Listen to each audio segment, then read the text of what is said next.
Welcome everyone, back with the latest time trial video, where I go through my best lap and show you if I'm able to get gold driving in automatic, and hopefully show other drivers who attempt this in automatic that if I was able to be fast enough, then it can be done. Sometimes I'm not fast enough, or the elite drivers make the gold target out of reach, and I'll have to switch to manual. I'll showcase those laps in these videos as well. I do all my driving on controller, and in time trials, I drive with assists on, which are countersteering, ASM, ABS, and traction if needed. I'm also using the braking area, apex markers, and chasing one of the leader's ghost. The second part of this video will be the chase cam view, so you can see the full position of the car through turns as I'm driving. With all that being said, let's jump right into the lap and show you how I did. This time trial is at Kyoto Driving Park, in the newly added Nismo R34 GT-RZ tune. My traction is set at 1, it added some stability for me, no traction is possible as well. Turn 1, I use the start of the yellow writing, and start braking around this point. I let off about halfway through the area, then tapping it as needed. Then I start fluttering the throttle a bit once I get back on the gas.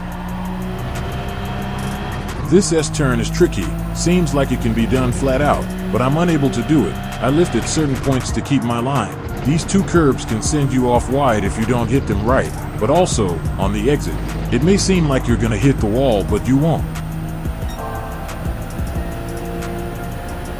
For this long left bend, I use the second red bar of the area, and start braking around here. Then I let off early, using this part of the barrier for that marker, but I was a little too early. I had to tap the brake once again. Then I start fluttering the throttle to get my speed back up until I can go flat out on the exit.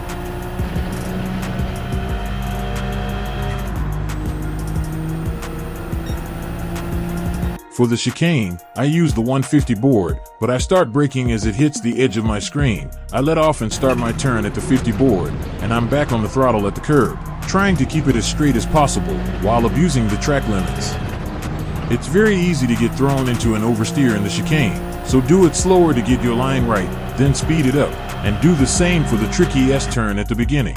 Here I use the start of the curb, or you can use the start of the yellow writing. I let off approaching the last bar of the area. I ended up having to tap the brake a couple more times while going around the turn. I had a slight bit of oversteer on the exit, caught it quick and was able to keep a decent speed. Bypass this braking area, then I use the end of the curb, that's partially hidden by the ghost, but start braking around here, let off at the last bar, then lightly on the gas before the inside curb, then full out as I hit it. Final turn, I use this Marshall building, and I'm braking as it hits the edge of the screen. I let off past the area, and closer to the inside curb, then let it coast till I pass the apex marker, then back on the throttle till I can go full out. Now heading to the line, after finally putting together what is for me another decent full lap, I managed to only get a little better than my previous record, getting a 1:44.931, literally sneaking into the 44s. Now I leave you with the chase cam view. Hope this video can help all my fellow automatic drivers get themselves that gold. Please like, comment, and subscribe.